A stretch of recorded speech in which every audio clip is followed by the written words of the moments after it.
بسم الله الرحمن الرحيم يرفع الله الذين آمنوا منكم والذين أوتوا العلم درجات صدق الله مولانا العظيم.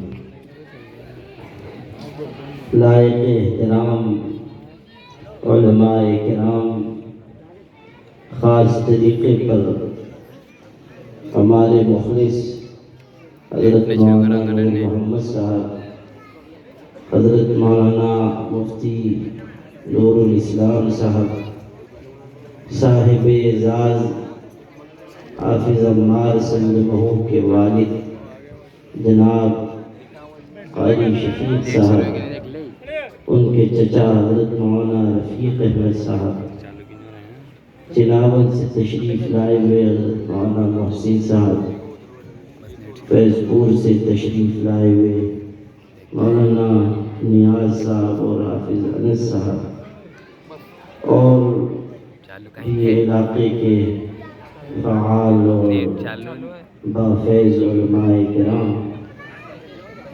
اور صاحب اعزاز حافظ سید عمار سلمہ اللہ، اور آپ تمام بھائیوں، پردہ نشین ماں اور بہنوں، مجھے بہت خوشی ہو رہی ہے کہ آپ سب آج کے اس اجلاس میں، جس کا ایک عنوان اصلاح معاشرہ ہے اور ایک عنوان اعزاز و استقبال ہے، بڑی تعداد میں ذوق و شوق کے ساتھ شامل ہیں. آپ کی یہ شرکت آپ کے جذبے اور شوق کی علامت ہے، اور علم سے اور دین سے آپ کی وابستگی کی پہچان ہے. اللہ تعالیٰ اس میں مزید برکت نصیب فرمائے.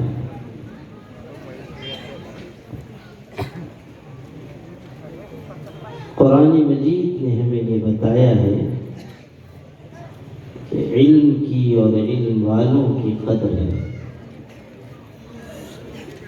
اور علم اور اہل علم کی اللہ کی نگاہ میں اور اللہ کے پاک رسول صلی اللہ علیہ وسلم کی نگاہ میں بڑی منزلت ہے. دین کا راستہ علم کے بغیر سمجھ میں نہیں آئے گا،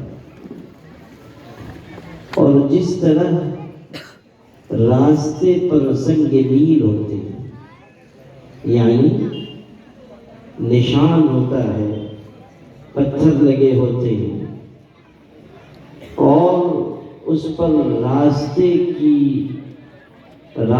کی رہنمائی ہوتی ہے، یا فاصلے اور مسافت کی معلومات ہوتی ہے، تو راستے پر جس طرح سنگ میل ہوتے ہیں جن سے راہ معلوم ہوتی ہے، راہ کی مسافت معلوم ہوتی ہے، اسی طرح علم والے ہیں جن کے ذریعے دین کے بارے میں بنیادی علم ہوتا ہے. اس لیے علم بھی قیمتی اور علم والے بھی قیمتی، اور علماء سے محبت ہمارے لیے باعث نجات. ہمیشہ یاد رکھیے، کسی عالم دین سے انسان محبت کرتا ہے تو دین کی نسبت کی وجہ سے کرتا ہے، اور کسی عالم سے اگر دوری رکھ رہا ہے تو یہ علامت ہے کہ اس کے دل میں ایمان کمزور ہو گیا ہے. آپ جو آئے ہیں ایک عالم دین کے اعزاز کے لیے، یہ آپ کے دین اور ایمان کی نشانی ہے، اور علماء سے محبت ہمارا قیمتی سرمایہ ہے. حضرت عبداللہ ابن عباس رضی اللہ عنہما صحابہ کرام میں بہت اونچے مقام تک پہنچے، حضور کے چچا کے بیٹے تھے، اور علم میں ان کا مقام بہت بلند ہے۔ قرآن مجید کی تفسیر کا علم ان کے پاس سب سے زیادہ، اور یوں نہیں، بڑی محنت کی تب اس مقام تک پہنچے۔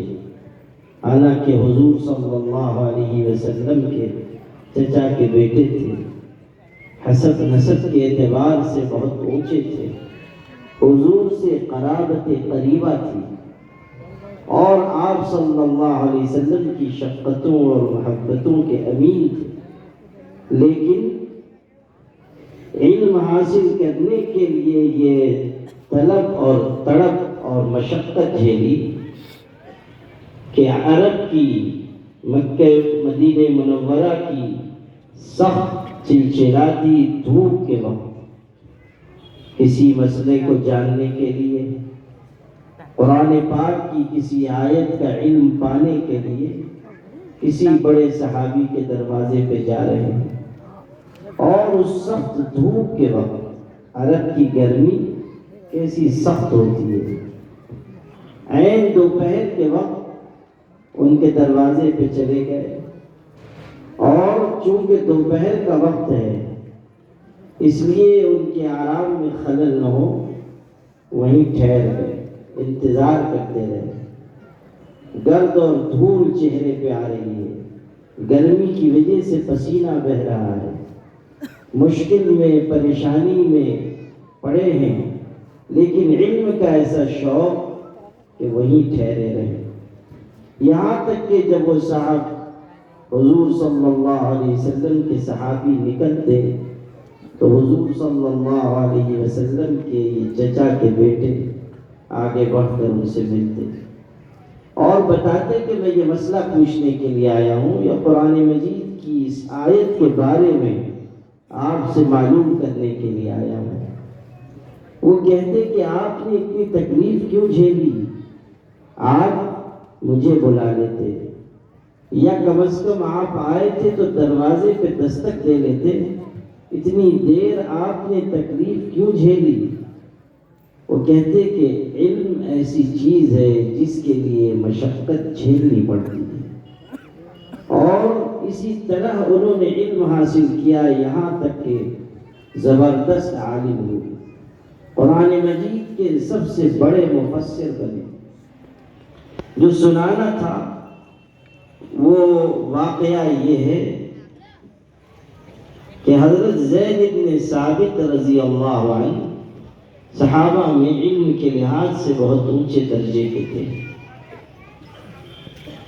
ایک دن وہ کسی جنازے میں شرکت کے لیے آئے، جنازے میں شریک ہوئے، اب جانے والے تھے تو حضرت عبداللہ ابن عباس رضی اللہ عنہما جلدی سے آگے بڑھے اور ان کی سواری قریب لے آئے، اور اس زمانے میں جو گھوڑے پر بیٹھتے تھے اور رکاب میں پیر رکھ کر پھر سوار ہوتے تھے، تو حضرت عبداللہ ابن عباس نے آگے بڑھ کر رکاب کو تھاما تاکہ حضرت اطمینان سے پیر رکھ کر پھر بیٹھ جائیں، یعنی معمولی لوگوں کی طرح خدمت کر رہے ہیں۔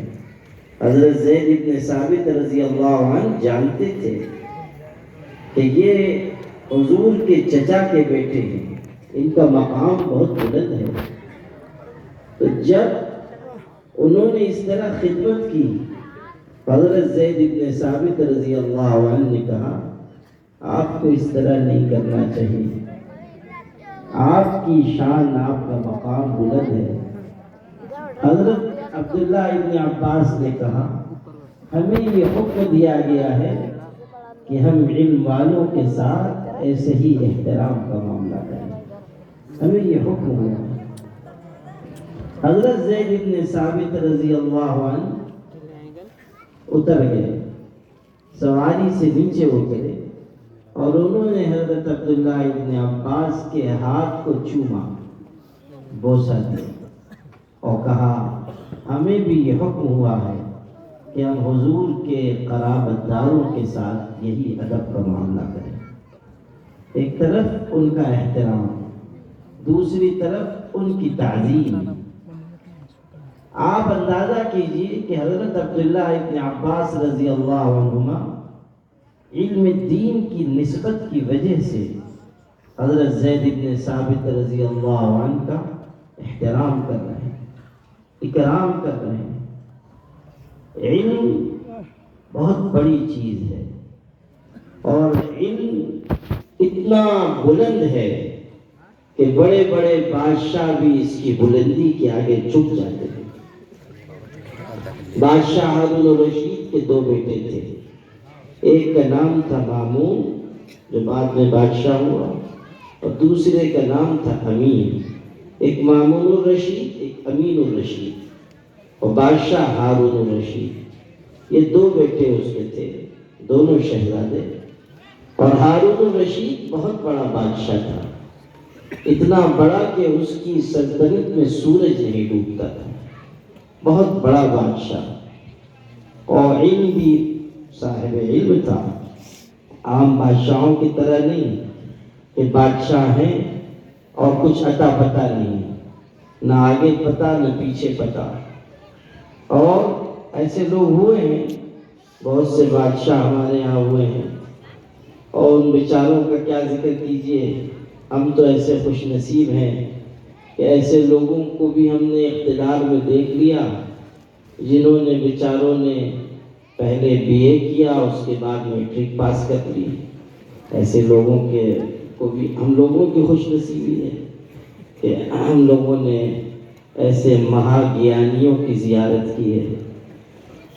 تو اور بھی بہت نمونے ہیں ہمارے ہاں۔ آج کل جو لوگ ہیں ایک سے بڑھ کر ایک نمونہ، سبحان اللہ۔ اللہ تعالیٰ کسی کو نوازتا ہے، کہتے ہیں نا کہ اللہ جب دیتا ہے تو چھپر پھاڑ کے دیتا ہے، اور اللہ نے جاہلوں کی فوج دی، چھپر پھاڑ کر دی، اور تھوک کے حساب سے ہول سیل میں ہم کو نوازا گیا ہے۔ جس ٹائپ کا نمونہ دیکھنا ہو آپ کو مل جائے گا، چھوٹے سائز کا، بڑے سائز کا، مجلے سائز کا، ایک سے بڑھ کر ایک جاہل، اور بڑی بڑی کرسیوں پہ ماشاءاللہ بیٹھے ہوئے۔ کوئی بات پوچھئے تو دائیں دیکھتے ہیں بائیں دیکھتے ہیں، پتہ ہی نہیں کہ کیا بیچارے جواب دیں، اور کبھی تو جواب دے دیتے ہیں۔ اور مشکل تو یہ بھی ہے کہ ان کے ہاں سجدہ سو کا آپشن بھی نہیں ہے، تو یہی ہو جاتا ہے سجدہ سو کم سے کم کر لیتے، تو ایسا بھی چل رہا ہے۔ اور جو فضیلت الشیخ ہیں ان کا حال تو آپ کو معلوم ہی ہے۔ تو اس لیے ہم مدرسے والوں کے ساتھ اللہ نے بڑی مہربانی کی ہے۔ مہربانی یہ کہ ہم لوگ پوری بات کہہ بھی جاتے ہیں، لوگ سمجھ بھی جاتے ہیں، اور نام لینے کی ضرورت بھی نہیں پڑتی ہے۔ ہم لوگوں کو پڑھایا جاتا ہے ما لم یسمى فاعلہ، تو وہ ما لم یسمى فاعلہ ہم کو بہت زمانے تک ساتھ دیتا رہتا ہے۔ اور ہم کو یہ بھی پڑھایا جاتا ہے کہ کنایہ جو ہے وہ صراحت سے زیادہ بلیغ ہوتا ہے، تو اشارے کنائے میں ہم وہ کہہ جائیں گے کہ لوگ سمجھ ہی نہ پائے۔ میں نے جنتر منتر پہ تقریر کی، اور وہ تقریر ملک میں عام ہوئی، مسلمانوں کو بیچاروں کو ذرا حوصلہ ہوا، تو کچھ لوگوں نے مجھ سے کہا کہ آپ نے بہت سخت تقریر کی ہے، اور آپ پر قانونی کارروائی ہو سکتی ہے۔ تو میں نے کہا کہ قانونی کارروائی تو کسی وقت ہو سکتی ہے، اور ایسا نہیں ہے کہ ہم نہیں جانتے ہیں کہ خطرات اور اندیشے کیا کیا ہیں، لیکن جس تقریر کا آپ حوالہ دے رہے ہیں اس تقریر پر کوئی قانونی کارروائی نہیں ہو سکتی۔ وجہ اس کی یہ ہے کہ میں مدرسے والا ہوں، میں نے جو کہا ہے وہ انہی کے اقوال و ارشادات و ملفوظات عالیہ کی روشنی میں کہا ہے۔ میں نے اپنی طرف سے کوئی بات نہیں کہی، ان کی بات دہرا کے انہی پہ چپکا دی ہے، تو اس لیے وہ مجھ پر کوئی کارروائی کر ہی نہیں سکتے اس تقریر کی بنیاد پر، اس لیے کہ جو میں نے کہا ہے وہ ان کی بات کا جواب دیا ہے۔ اگر میں نے کسی کو انگریز کہا ہے تو میں نے نہیں کہا ہے، آپ ہی نے ابتدا کی کہ ہم جلیانوالہ باغ بنا دیں گے، تو آپ خود انگریز بننا چاہتے تھے، میں نے صرف آپ کو سند عطا کی ہے کہ آپ ضرور بن جائیں گے، اور یہ بھی بتا دیا ہے کہ آپ کا انجام وہی ہوگا جو انگریزوں کا ہوگا۔ تو ہم لوگ مدرسے والے ایسے ہیں کہ اللہ کے کرم سے مار ایسی جگہ مارتے ہیں کہ نہ آدمی سہلا سکے نہ دکھا سکے کہ کہاں مار پڑی ہے۔ تو یہ ہے، اور اللہ کی مہربانی سے بات بھی ہم کہہ لیتے ہیں، پہنچ بھی جاتی ہے اور لوگ سمجھ بھی جاتے ہیں، اور یہ ضرورت بھی نہیں پڑتی کہ ہم کسی کا نام لیں۔ خیر، جو ابھی میں آپ سے عرض کر رہا تھا وہ یہ کہ ہارون الرشید بہت بڑا بادشاہ تھا اور بہت ذی علم تھا۔ ایک دلچسپ بات اس کی یاد آ گئی، وہ سنا دیتا ہوں۔ تو ایک صاحب اس کے ہاں گئے، چونکہ بہت بڑا بادشاہ تھا، تو جا کے کہنے لگے کہ بادشاہ سلامت، میں مسلمان ہوں، مومن ہوں، ہر شخص، ہر مومن کے دل میں تمنا ہوتی ہے کہ خانہ کعبہ کی زیارت کرے، حج کی سعادت حاصل کرے، اور میرے دل میں بھی بڑی تمنا ہے اور میں حاضر ہوا ہوں، آپ کچھ مدد کر دیجئے، میرے پاس اتنی استطاعت نہیں ہے کہ میں حج کے لیے جا سکوں، آپ کچھ مدد کر دیں میں چلا جاؤں۔ تو چونکہ وہ عالم بھی تھا تو کہنے لگا کہ اللہ کے بندے، قرآن مجید میں یہ بات آئی ہے کہ من استطاع الیہ سبیلا، حج اس پر لازم ہے، فرض ہے جس کو استطاعت ہو، تم کو استطاعت نہیں تو تم پر حج فرض نہیں۔ وہ بڑا ذہین حاضر جواب تھا، اس نے فوراً کہا کہ بادشاہ سلامت، میں آپ سے مدد لینے کے لیے آیا ہوں، فتویٰ پوچھنے کے لیے نہیں آیا ہوں، آپ مدد فرمائیے، فتویٰ مت دیجیے، استطاعت نہیں ہے تو حج واجب نہیں ہے۔ خیر، ہارون الرشید نے اپنے شہزادوں کے لیے تعلیم کا بہترین انتظام کیا، اور ایک بڑے عالم پڑھانے کے لیے آتے تھے۔ جو بات سنانی تھی وہ یہ ہے، ایک دن ہارون الرشید اس طرف نکل گئے جدھر بچے پڑھتے تھے ان کے، جہاں درسگاہ لگتی تھی اور وہ عالم آ کر پڑھاتے تھے۔ ہارون الرشید دیکھنے کے لیے چلے گئے اور ایسے وقت پہنچے کہ درس ہو چکا تھا اور استاد اٹھ رہے تھے، اور یہ دونوں شہزادے، بادشاہ کے دونوں بیٹے، ان اپنے استاذ کے جوتے اٹھانے کے لیے آپس میں تکرار کر رہے تھے۔ وہ کہتا تھا میں اٹھاؤں گا، یہ کہتا تھا میں اٹھاؤں گا، اور جب بات زیادہ بڑھی تو ایک نے ایک جوتا اٹھایا، دوسرے نے دوسرا جوتا اٹھایا اور لا کر استاذ کے سامنے رکھا، اور بادشاہ دور سے دیکھ رہے تھے، اور پھر وہ قریب آ گئے، اور وہ جو استاذ تھے وہ بھی آ گئے۔ تو بادشاہ نے ہارون الرشید نے ان عالم سے پوچھا کہ آپ مجھ کو بتائیں گے کہ اس وقت دنیا میں سب سے زیادہ معزز کون ہے، سب سے زیادہ عزت دار کون ہے؟ ان عالم نے کہا کہ آپ مسلمانوں کے خلیفہ ہیں، مسلمانوں کے سربراہ ہیں، آپ سے زیادہ عزت والا اور کون ہوگا؟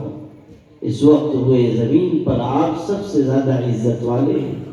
ہارون الرشید نے کہا کہ نہیں، میں نہیں، آپ ہیں، آپ ہیں، اس لیے کہ آپ کی جوتیاں اٹھانے کے لیے دو شہزادے آپس میں تکرار کر رہے ہیں، شہزادے لڑ رہے ہیں کہ آپ کی جوتی اٹھائیں، تو مجھ سے زیادہ عزت اللہ نے آپ کو عطا کی ہے۔ اندازہ کیجیے علم والوں کو اللہ کیسی عزت عطا فرماتا ہے۔ علم انسان حاصل کرتا ہے، اسے وہ عزت ملتی ہے جو دل سے کی جاتی ہے، ورنہ آپ دیکھیں گے فلاں وزیر آ رہے ہیں، لوگ کھڑے کر دیے گئے اور وہ زندہ باد بھی کہہ رہے ہیں، استقبال بھی کر رہے ہیں، لیکن وہ لوگ جو ہوتے ہیں وہ عام طریقے پر دل سے استقبال نہیں کرتے۔ کتنے تو ایسے ہوتے ہیں مجبوری میں لائے گئے کہ ادھر سے پھول پھینک رہے ہیں، ادھر سے دل میں کہہ رہے ہیں کم وقت مرتا بھی نہیں ہے۔ ہم کو خام خواہ دھوپ میں کھڑا ہونا پڑ رہا ہے، مشکل میں مبتلا ہونا پڑ رہا ہے۔ اب دیکھیے یہاں جگہ ملی نہیں، یہ سب اس پہ چڑھ گئے ہیں، لیکن شوق پہ چڑھ رہے ہیں یہ لوگ، مجبوری میں نہیں۔ اور کل پارلیمنٹ میں جو بحث ہوئی وقف ترمیمی بل کے سلسلے میں، تو اس میں وقف ترمیمی بل کا تو مسئلہ تھا، لیکن یہ مدعا بھی اٹھایا ایک صاحب نے کہ چین ہماری زمینوں پہ قبضہ کر رہا ہے، چینی فوج کئی ہزار کلومیٹر پر قابض ہو چکی ہے، اور بڑی زوردار بحثیں چل رہی ہیں، اخبارات میں آ رہی ہیں، لیکن وہ چینی فوج اس کو کہیں دکھ نہیں رہی تھی۔ مارول آ کے زیارت کا موقع مل گیا، یہ چینی فوج ہماری ماشاءاللہ چھت کے اوپر فروکش ہے۔ تو ہاں چلیے بیٹھ تو گئے آپ لوگ ماشاءاللہ۔ چچا آپ کیا کر رہے ہیں اس چینی فوج میں؟ معلوم ہوتا ہے آپ ہی امیر ہیں، ہاں امیر کارواں آپ ہی معلوم ہوتے ہیں۔ تو معلوم آگے کہ کم سے کم اتنی برکت ہوئی، اس چینی فوج کی زیارت ہو گئی۔ یہ لوگ جو بیچارے چڑھے ہوئے ہیں، ادھر کھڑے ہوئے ہیں، ادھر بیٹھے ہوئے ہیں، دواخانے پہ قبضہ کیے ہوئے ہیں، ہم لوگ سب وقت پہ سے جو ہے اتی کرمن انکروچمنٹ ہٹانے کے لیے کوشش کر رہے ہیں، یہاں دونوں دواخانے پہ قبضہ ہو گیا ہے، تو اس کو بھی خالی کرنا پڑے گا۔ خیر، تو یہ جو سب آپ دیکھ رہے ہیں، یہ کوئی مجبوری یا زبردستی نہیں ہے، یہ دل کا وہ شوق ہے جو علم اور اہل علم سے اللہ قائم کر دیتا ہے۔ لیکن جو دنیا دار ہیں، جو منصب دار ہیں، ان کا استقبال لوگ دل سے نہیں کرتے۔ یہی ہارون الرشید ہے، اس کے بڑے بڑے محل مختلف علاقوں میں تھے، ظاہر ہے بہت بڑا بادشاہ تھا۔ ایک علاقے میں پہنچا، اس کا بھی اس کی ملکہ کا بھی زبردست استقبال ہوا۔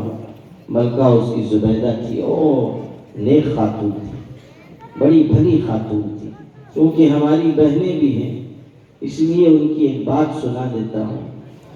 وہ بیچاری اتنی نیک خاتون تھی کہ اس نے اپنے زمانے میں اپنے علاقے سے لے کر مکہ مکرمہ تک، مدینہ منورہ تک نہر کھدوائی، اور اس زمانے میں لاکھوں روپے خرچ کیے، لاکھوں روپے، اور وہ نہر، اس کے آثار اب بھی قائم ہیں، اور برسوں میں وہ نہر بنی، چونکہ جو لوگ جاتے تھے حج عمرہ کے لیے، راستے میں پیاس کی شدت سے بہت سے لوگ مر جاتے تھے، پیاس کی شدت کی وجہ سے جان چلی جاتی تھی، تو انہوں نے پانی کا یہ نظم کرایا، اور برسوں میں وہ نہر بنی، اور اس کے حسابات لکھے ہوئے لائے گئے۔ تو جو لوگ ذمہ دار بنائے گئے تھے، وہ بڑے بڑے دفتر لے کر آئے حساب کے، کہ دکھا دیا جائے کہ اتنی رقم خرچ ہوئی۔ تو جب اس خاتون کے پاس وہ پیش کیا گیا، ہماری بہنیں اس بات کو سنیں کہ جب پیش کیا گیا حساب، اور ملکہ سے کہا گیا کہ آپ حساب دیکھ لیں، تو اس خاتون نے کہا ترکنا الحساب لیوم الحساب، ہم نے حساب والے دن کے لیے چھوڑ دیا۔ ہم نے یہ جو عمل کیا ہے اس لیے نہیں کہ دنیا میں کوئی ہماری تعریف کرے، ہم کو جو لینا ہے ہم اللہ سے لیں گے، ہم نے جو لگایا ہے وہ اللہ کے لیے لگایا ہے۔ بس آپ اندازہ کیجئے سخاوت کیسی تھی، جذبہ کیسا تھا، اللہ کی راہ میں خرچ کرنے کا شوق کیسا تھا، اور اس ایک خاتون کا کارنامہ سینکڑوں برس تک زندہ رہا اور تازہ رہا، اور آج بھی اس نہر سے فائدہ لوگ نہیں اٹھا رہے ہیں، لیکن اس کے آثار باقی ہیں، اور آثار باقی ہو یا نہ باقی ہو، ان کی نیکی اللہ کے ہاں محفوظ کر دی گئی ہے، اور ان کی نیک نامی قیامت تک کے لیے اللہ تعالیٰ نے مقرر اور مقدر فرما دی ہے۔ نیکیاں انسان کو زندہ کرتی ہیں، موت کے بعد بھی زندگی عطا کرتی ہیں۔ یاد رکھیے، انسان ایک تو اپنی عمر جیتا ہے اور مر جاتا ہے، لیکن کچھ انسان ایسے ہوتے ہیں کہ ایسے کارنامے وہ انجام دیتے ہیں کہ جو کارنامے ان کو ان کی موت کے سینکڑوں سال کے بعد بھی زندہ رکھتے ہیں۔ امام بخاری کو دنیا سے گئے ہوئے 1250 سال سے زیادہ ہو چکا، لیکن ان کا عظیم الشان کارنامہ جو بخاری شریف کی شکل میں ہمارے پاس ہے، آج تک ان کے نام کو زندہ رکھے ہوئے۔ میرے والد کہتے تھے کہ چاند سورج کی کرنیں جہاں تک پہنچتی ہیں، اللہ نے امام بخاری کا نام وہاں تک پہنچا دیا۔ یہ ان کے کارنامے کی برکت ہے، ان کے خلوص کی برکت ہے۔ خیر، سنا یہ رہا تھا کہ ہارون الرشید گئے، ملکہ بھی ساتھ تھی، اور چونکہ بادشاہ ہے تو استقبال ہوا اور بہت لوگ جمع ہوئے، ہو گیا استقبال، محل میں چلے گئے، چند دن گزر بھی گئے۔ ایک دن دیکھا کہ سارا شہر باہر کی طرف جا رہا ہے اور استقبال کسی کا کیا جا رہا ہے، اور تھوڑی دیر کے بعد لوگ حضرت عبداللہ ابن مبارک کو لے کر داخل ہوئے۔ حضرت عبداللہ ابن مبارک بہت بڑے محدث اور بزرگ، وہ سارا شہر ان کے استقبال کے لیے ٹوٹ پڑا، اور لوگ ان کے اوپر دیوانہ وار گر رہے ہیں اور ان کے اعزاز و استقبال میں بچھے جا رہے ہیں، اور ان کو لے کر جو آئے ہزاروں لوگ، تو اچانک ان کو چھینک آئی، حضرت عبداللہ ابن مبارک کو چھینک آئی، انہوں نے کہا الحمدللہ، تو لوگوں نے جواب دیا، اتنا بڑا مجمع تھا کہ سارا شہر گونج اٹھا، یرحمک اللہ جو کہا، سارا شہر گونج اٹھا۔ اندازہ کیجئے، وہ جو بادشاہ اور ملکہ بیٹھے ہوئے تھے محل میں، اپنے محل کے جھروکے سے دیکھ رہے تھے، اور جو تعظیم دیکھی، استقبال کا جو منظر دیکھا، چند دن پہلے ان کا بھی استقبال ہوا تھا، اب یہ استقبال دیکھا، تو ملکہ زبیدہ کی زبان سے بے اختیار یہ جملہ نکلا، قسم خدا کی بادشاہت تو یہ ہے، بادشاہت یہ ہے۔ علم والوں کو اللہ وہ عزت دیتا ہے جو بادشاہوں کو نصیب نہیں ہوتی۔ بڑے بڑے بادشاہ حاضری دیتے ہیں دروازے پہ۔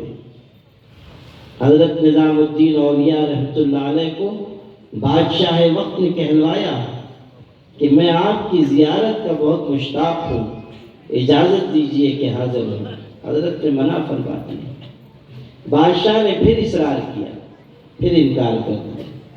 بادشاہ نے پھر تیسری مرتبہ اپنے خادم سے کہلوایا، حضرت نے فرمایا کہ بادشاہ سے کہہ دیں کہ فقیر کی خانقاہ کے 2 دروازے ہیں، اگر ایک سے بادشاہ داخل ہوگا دوسرے سے میں نکل جاؤں گا۔ اندازہ کیجیے، بے نیازی کی شان دیکھیے۔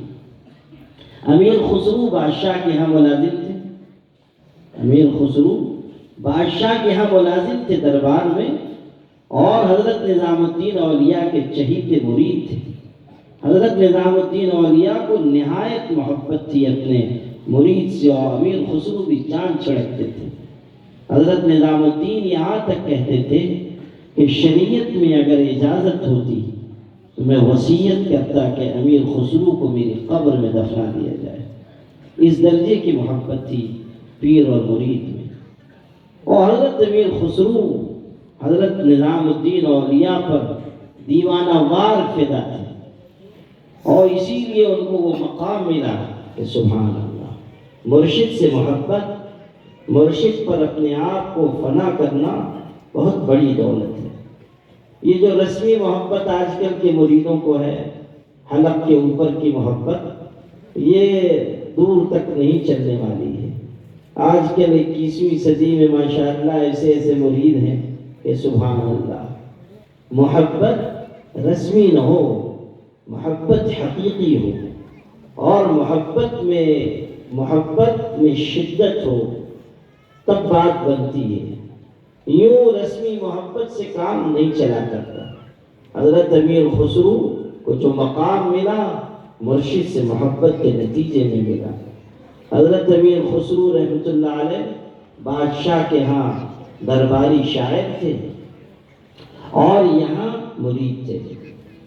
بادشاہ نے جب یہ دیکھا کہ ملاقات کا موقع ہو نہیں رہا ہے تو یہ طے کیا کہ بغیر اطلاع کے اچانک چلا جاؤں گا اور جا کر ملاقات کر لوں گا اور زیارت کر لوں گا۔ امیر خسرو کو انہوں نے بتا دیا بادشاہ نے، اور یہ کہا کہ ہرگز حضرت کو بتانا نہیں، تم کو بتا رہا ہوں مگر حضرت کو نہیں بتانا، اور بس میں آ جاؤں گا، اچانک آؤں گا اور زیارت کر کے ملاقات کر کے چلا جاؤں گا، خبردار کہ حضرت کو بتانا نہیں۔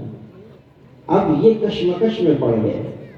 کشمکش یہ کہ اگر حضرت کو نہ بتاؤں اور یہ معلوم ہو گیا حضرت کو کہ مجھے پتا تھا تو ناراض ہو جائیں گے، اور اگر بادشاہ کی بات راز فاش کر دوں تو بادشاہ ناراض ہو جائے گا۔ کشمکش میں پڑ گئے، لیکن بالآخر انہوں نے حضرت کو جا کر کہہ دیا کہ بادشاہ نے یہ بات طے کی۔ حضرت خانقاہ چھوڑ کر چلے گئے، دوسری آبادی میں چلے گئے، اور بادشاہ کو پتہ چل گیا کہ امیر خسرو نے بات بتا دی ہے۔ بادشاہ ناراض ہوا اور طلب کیا، اور حضرت امیر خسرو سے کہا کہ تم کو میں نے کہا تھا کہ حضرت کو خبر نہ ہونے دینا، تم نے میرا راز نہیں رکھا۔ امیر خسرو نے کتنا خوبصورت جواب دیا، فرمایا بادشاہ سلامت، آپ کے راز کو فاش کر دینے میں جان کا خطرہ تھا، لیکن حضرت سے بات چھپانے میں ایمان کا خطرہ تھا، اس لیے میں نے جان کے خطرے کو ترجیح دی ایمان کے خطرے پر۔ آپ جو سزا دینا چاہیں مجھے منظور، لیکن حضرت سے بات میں چھپا نہیں سکتا تھا، وہاں ایمان کا خطرہ تھا۔ سبحان اللہ، انداز بھی دیکھیے، بات کی گہرائی دیکھیے، اور حضرت نظام الدین اولیاء سے محبت کا اور ان سے تعلق کا اندازہ لگائیے۔ یہ محبت بہت بڑی چیز ہے۔ اپنے مرشد سے محبت لے جاتی ہے اللہ کے پاک رسول صلی اللہ علیہ وسلم کی محبت تک، اور پھر وہ محبت پہنچاتی ہے اللہ کی محبت تک۔ حضرت سلطان باہو رحمۃ اللہ علیہ کا ایک ارشاد ہے، تھوڑا مشکل ہے لیکن ماشاءاللہ معرول میں شاعر حضرات بھی ہیں، زبان سمجھنے والے بھی ہیں، اور یہاں بہت علماء ہیں، وہ تو خیر سمجھ ہی لیں گے۔ حضرت سلطان باہو رحمۃ اللہ علیہ بہت بڑے ولی کامل گزرے۔ وہ ایک بات کہتے تھے کہ راہ سلوک پر چلنے والے دو طرح کے ہیں، راہ سلوک پر چلنے والے دو طرح کے ہیں، ایک سالک دوسرے عاشق، ایک سالک دوسرے عاشق۔ سالک صاحب ریاضت و مجاہدہ ہوتا ہے، اور عاشق صاحب راز و مشاہدہ ہوتا ہے۔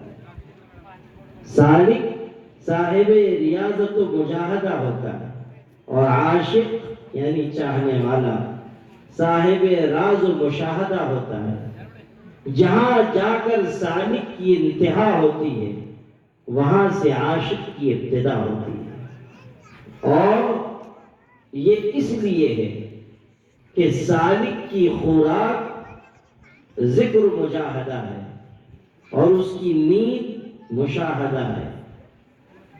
عاشق کی خوراک ذکر مجاہدہ ہے اور اس کی نیند مشاہدہ ہے۔ یہ فرق سمجھنے کی ضرورت ہے کہ سالک صاحب ریاضت و مجاہدہ ہے اور عاشق صاحب راز و مشاہدہ ہے۔ جو چاہنے والا ہے راز اسی پر کھولے جاتے ہیں، خاص محبت اسی کو دی جاتی ہے۔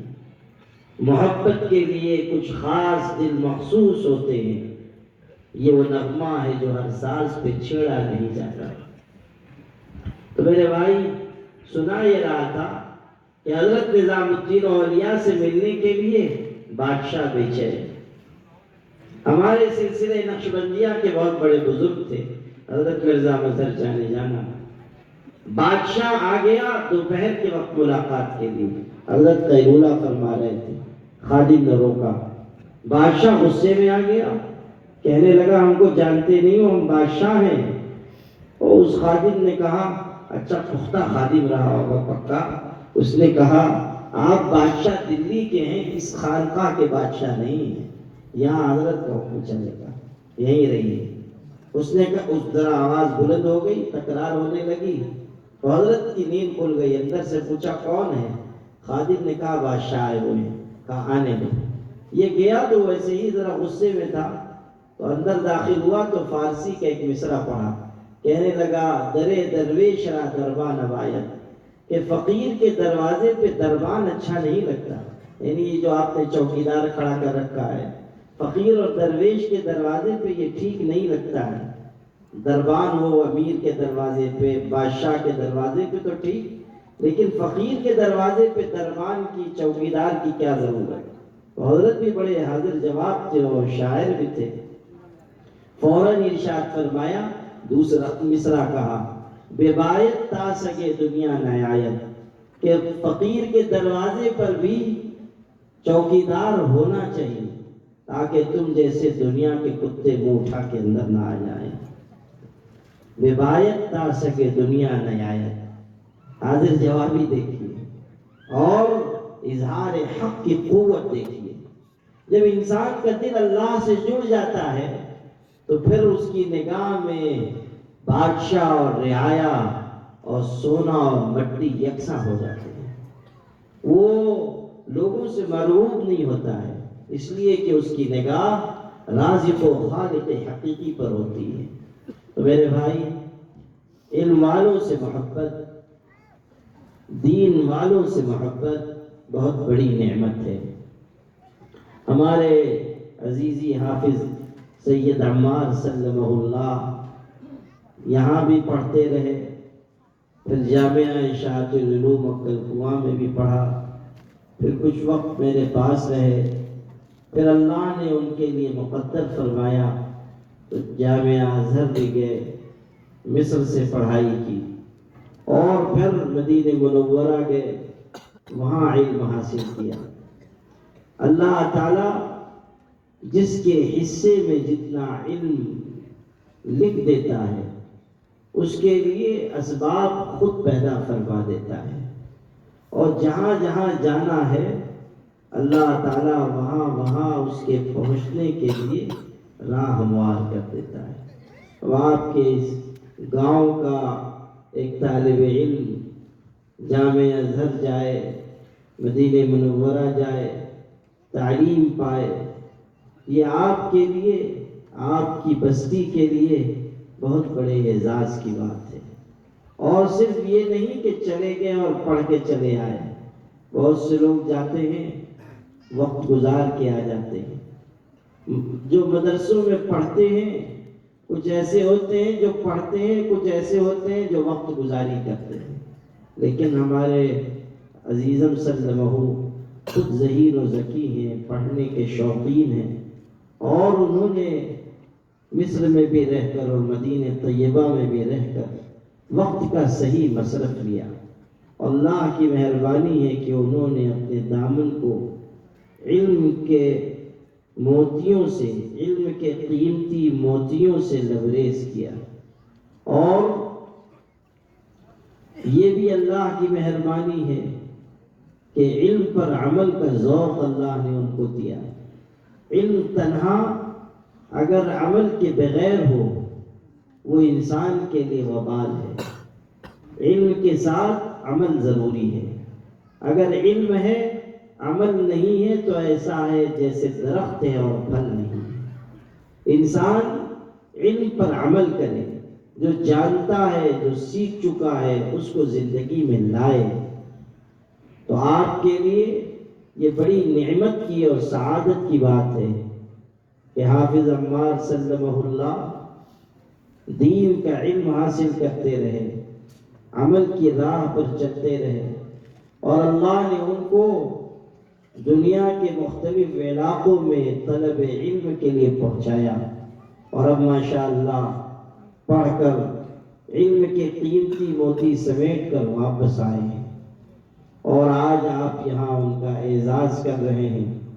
اور جب وہ آئے تب بھی آپ لوگوں نے ماشاءاللہ اعزاز کیا، اور ایسا اعزاز کیا کہ الجزیرہ والوں کو بھی خبر شائع کرنی پڑی۔ مجھے تو یہ شبہ ہوا کہ الجزیرہ والے معرول کا ہجے لگاتے لگاتے ان کو شام ہو جائے گی، وہ بیچارے سمجھ ہی نہیں پائیں گے کہ گاؤں کا نام کیا ہے۔ اور آپ لوگوں نے ماشاءاللہ ان کی عزت افزائی کی، اور آپ کو کرنی چاہیے تھی۔ بس مجھ کو یہ خطرہ ہوا کہ بیچارے ویسے ہی ذرا نحیف و نزار ہیں، کہیں آپ لوگ ان کو گردن پہ سوار کر کے نیچے نہ پٹاتے ہیں۔ معرول کے لوگوں سے کچھ بعید نہیں ہے کہ وہ کب کیا کر گزریں گے جوش میں اور استقبال کرتے ہوئے، لیکن آپ لوگوں نے اس وقت بھی ان کا استقبال کیا۔ آج بھی اتنی بڑی تعداد میں یہاں جمع ہیں، استقبال کر رہے ہیں۔ اللہ آپ کے اس جذبے کو قبول فرمائے۔ انشاءاللہ آپ کی اس بستی کا نام حافظ عمار سلمہ اللہ کے ذریعے روشن ہوگا، اور صرف اس ملک میں نہیں دنیا میں روشن ہوگا انشاءاللہ، اور ان کے علم کی اور ان کے عمل کی خوشبو دیر تک اور دور تک پہنچتی رہے گی، اللہ نے چاہا۔ دو باتیں اور مختصر عرض کرتا ہوں۔ اصل میں مجھے مسلم پرسنل لا بورڈ کی میٹنگ میں شریک ہونا ہے، کچھ وقت زیادہ بھی ہو گیا، 10 بجے سے میٹنگ تھی، لیکن دو باتیں عرض کرنا ضروری سمجھتا ہوں۔ پہلی بات یہ کہ ملک کے جو اس وقت حالات ہیں اس میں سمجھداری کی اور جذباتیت سے الگ ہو کر حکمت و تدبیر کے ساتھ آگے بڑھ کر کوشش کرنے کی ضرورت ہے۔ یاد رکھیے، زندہ قومیں وہ ہوتی ہیں جو مشکل حالات میں بھی ہمت کے ساتھ، حوصلے کے ساتھ آگے بڑھتی ہیں۔ اور یہ بھی ذہن میں رکھیے کہ قوموں پر ایسا وقت آتا ہے کہ انہیں کچھ قربانی دینی پڑتی ہے، اور اس کے لیے آپ کو تیار رہنا چاہیے، اور اپنے حقوق کے حصول کے لیے اپنے اندر جذبہ پیدا کرنا چاہیے۔ دنیا کا نظام اللہ نے ایسا بنایا ہے کہ یہاں بن مانگے بھیک بھی نہیں ملتی، حق ملنے کی بات تو بہت دور کی ہے۔ اگر آپ حق لینا چاہتے ہیں تو آپ کو اپنے کلائی میں مضبوطی لانی پڑے گی اور اپنی آواز بلند رکھنی ہوگی۔ دوسری بات، ہمیشہ یاد رکھیے گا کہ ہمیں ہمارے حریف اور دشمن وہ نقصان نہیں پہنچا سکتے جو ہمارا آپس کا اختلاف اور انتشار ہمیں نقصان پہنچاتا ہے۔ ہماری آپس کی دوری، ہمارے آپس کے فاصلے، ہماری ایک دوسرے سے عداوت اور دشمنی، یہ ایسی چیز ہے جو اندر سے ہمیں کھوکھلا کرتی ہے۔ جس طرح گھن لکڑی کو اندر سے کھا کر ختم کر دیتا ہے، اسی طرح آپس کی دشمنی، حسد اور بغض انسانی معاشرے کو اندر سے کھا کر ختم کر دیتے ہیں۔ آپ کی یہ بستی ماشاءاللہ اس لحاظ سے ممتاز رہی ہے کہ یہاں لوگ مل جل کر رہتے رہے، لیکن پتہ نہیں کس کی نظر لگ گئی کہ آپ کے کچھ لوگ سیاسی بنیادوں پر، سماجی بنیادوں پر، اس پارٹی اور اس پارٹی سے جڑے ہونے کی بنیاد پر آپس میں لڑ رہے ہیں۔ میرے بھائی، سیاسی لوگ ہمیشہ دوسروں کے توے پہ اپنے مفادات کی روٹی سیکا کرتے ہیں۔ آپ کیوں اس چولہے کا ایندھن بن رہے ہیں؟ آپ کیوں اس آگ میں اپنے آپ کو جلا رہے ہیں؟ مسلمان اور ایک دوسرے سے نفرت کرے، یہ ایمان کی علامت نہیں ہے۔ مسلمان اور ایک دوسرے سے حسد رکھے، یہ نہیں ہو سکتا۔ اگر آپ کے اندر حسد ہوگا ایمان آپ کے دل سے نکلتا جائے گا۔ یہ میں نہیں کہہ رہا ہوں، یہ ہمارے آقا حضرت محمد صلی اللہ علیہ وسلم نے فرمایا ایک دل میں دو چیزیں جمع نہیں ہو سکتی، ایمان اور حسد۔ اگر حسد آئے گا ایمان کو کمزور کر دے گا، اور اگر ایمان ہے، یقین پختہ ہے، حسد کو مار ڈالے گا، دل سے باہر نکال دے گا۔ آپ پڑھے لکھے لوگ ہیں، سمجھدار لوگ ہیں، چھوٹی چھوٹی باتوں پر جھگڑا کرنا، ایک دوسرے کو ذلیل کرنے کی کوشش کرنا، ایک دوسرے کی غیبت کرنا، کسی کی عزت سے کھلواڑ کرنا اچھا نہیں ہے۔ ملک کے حالات آپ کو جگا رہے ہیں، اب بھی اگر آپ نہ جاگے اچھا نہیں ہے۔ میں بہت دل کے درد سے آپ سے کہہ رہا ہوں، جس کا جس سے جھگڑا ہے خدا کے لیے ختم کر دیجیے، اللہ کے لیے معاف کر دیجیے۔ اگر آپ پر ظلم بھی ہوا ہے معاف کر دیجیے، اگر آپ کا حق غصب ہوا ہے چھوڑ دیجیے، اللہ آپ کو اور عطا کرے گا۔ قرآن مجید میں آیا ہے الا تحبون ان یغفر اللہ لکم، کیا نہیں چاہتے کہ اللہ تم کو معاف کر دے؟ اگر تم چاہتے ہو کہ اللہ تم کو معاف کر دے تو تم بھی دوسروں کو معاف کرنا سیکھو، معاف کرنے کی عادت ڈالو۔ یہ آیت حضرت ابو بکر کے بارے میں اتری، وہ کچھ لوگوں کو کچھ دیا کرتے تھے، اور ان میں سے ایک صاحب حضرت عائشہ پر تہمت لگانے والوں میں نادانی کی وجہ سے شامل ہو گئے۔ حضرت ابو بکر رضی اللہ عنہ کو بہت ناراضگی ہوئی۔ جب آیتیں آئیں کہ حضرت عائشہ پاک دامن ہیں تو انہوں نے قسم کھائی، یعنی حضرت ابو بکر نے قسم کھائی کہ میں مصطح ابن اساسہ کو، یہ وہ شخص تھے جو حضرت ابو بکر کے رشتہ دار بھی تھے، ان کے زیر احسان بھی تھے۔ حضرت ابو بکر نے کہا اب میں ان کو کبھی کچھ نہیں دوں گا۔ اس پر قرآن کی یہ آیت آئی اور کہا گیا ایسی قسم نہیں کھانی چاہیے۔ الا تحبون ان یغفر اللہ لکم، کیا تم نہیں چاہتے ہو کہ اللہ تم کو معاف کر دے؟ اگر تم چاہتے ہو تو تم بھی معاف کرو۔ حضرت ابو بکر نے جیسے ہی آیت سنی، کیسا ایمان تھا، ارشاد فرمایا پہلے جتنا دیتا تھا آج سے اس سے دگنا دیا کروں گا، دگنا دوں گا۔ اندازہ کیجیے کیسا ایمان ہے، کیسی سمع و طاعت ہے۔ آپ سے بھی کہہ رہا ہوں کہ آپ ایک دوسرے سے مل جائیے، مت لڑیے، مت بغض و حسد رکھیے، مت ایک دوسرے کو نیچا دکھانے کی کوشش کیجیے۔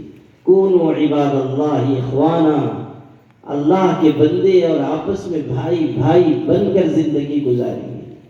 آج کے حالات ہمیں بیدار کرنے کے لیے دل کے دروازے پہ دستک دے رہے ہیں کہ وہ مسلمانوں آپس کے انتشار سے بچو، اپنی قوت کو مجتمع رکھو، ایک مضبوط جماعت بن کر رہو، سیسا پلائی ہوئی دیوار کی طرح رہو، کأنہم بنیان مرصوص، سیسا پلائی ہوئی دیوار کی طرح رہو۔ ذات پات برادری کے جھگڑے نہ برپا کرو، سیاسی بنیادوں پہ جھگڑے نہ کرو۔ یہ نہیں کہ ہم اس پارٹی کے، ہم اس پارٹی کے، ہم اس ذات کے، ہم اس برادری کے۔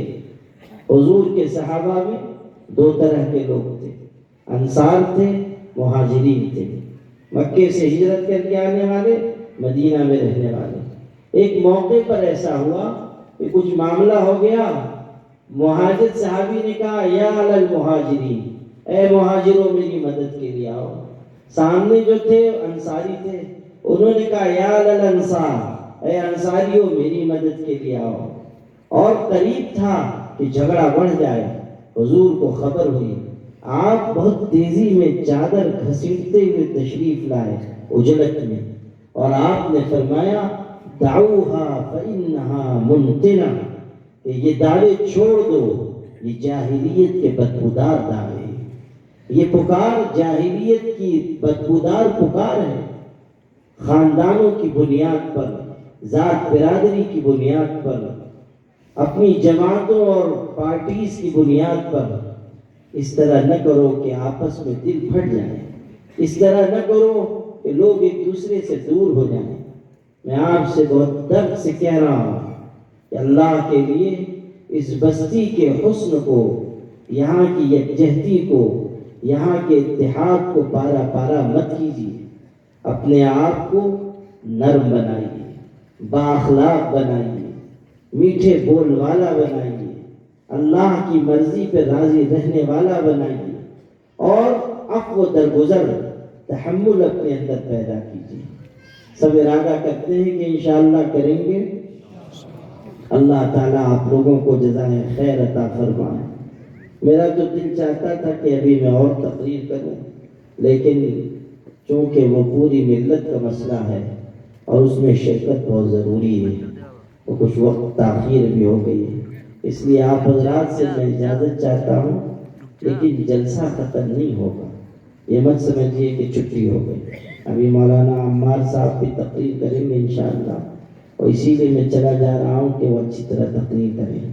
اور مولانا نور محمد صاحب ہیں، اور مولانا نور الاسلام صاحب ہیں، اور دیگر علماء یہاں تشریف رکھتے ہیں۔ مولانا عبدالماجد صاحب بھی تشریف لائے مساول سے، اور بہت سارے علماء۔ اللہ تعالیٰ سب کے آنے کو بے انتہا قبول فرمائے، سب کی عمر میں برکت عطا فرمائے۔